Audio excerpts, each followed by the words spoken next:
A man spends $40,000 modifying a car that's already worth $35,000. He'll never make that money back.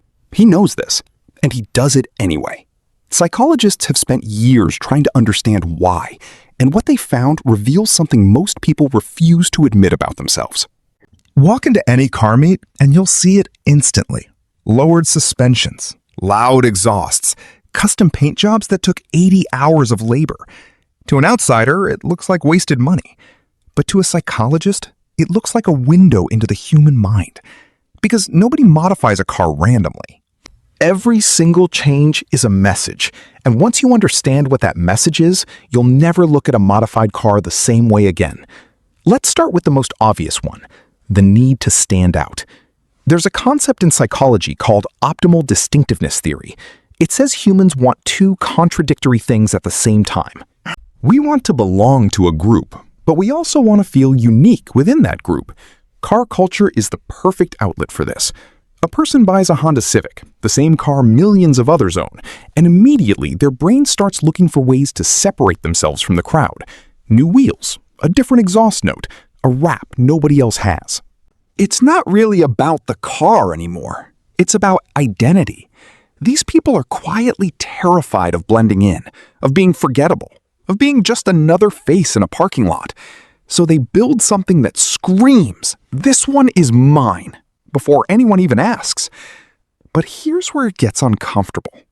Studies on consumer behavior show that people who heavily personalize their possessions often score higher on something called the need for uniqueness scale, and that trait is closely linked to a fragile sense of self-worth earlier in life.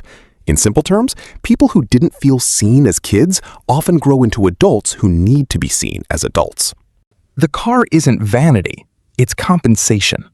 Now, let's talk about the second trait. And this one explains why some people seem almost addicted to modifying their cars, never finishing, always changing something. It's called sensation seeking. This is a well-documented personality trait where the brain has a lower baseline for excitement, meaning ordinary life feels dull, flat, understimulating. People high in sensation seeking chase intensity wherever they can find it. Speed, sound, risk. A stock car simply isn't loud enough, fast enough, or aggressive enough to satisfy that itch. So they modify the engine for more horsepower. They remove the muffler for more noise.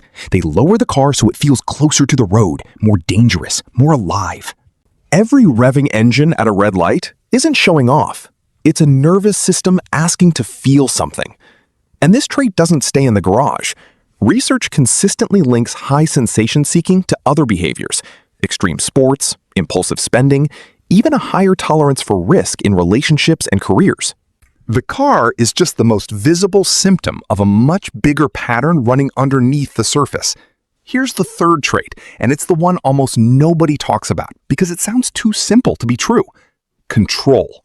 Modifying a car gives a person something modern life rarely offers: total control over an outcome.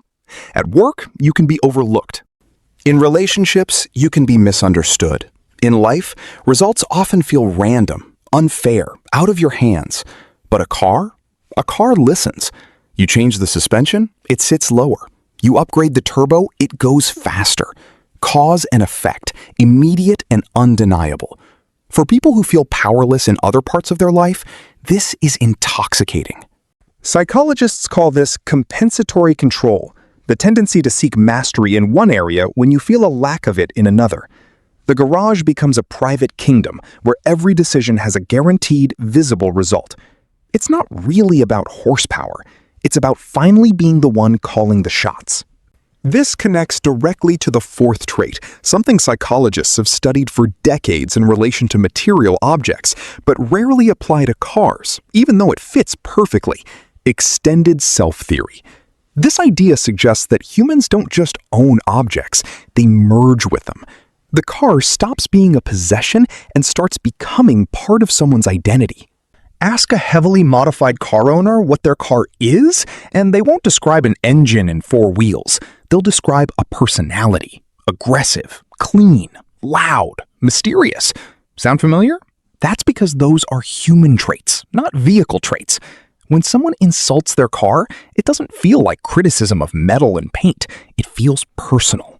Because in their mind, it is personal.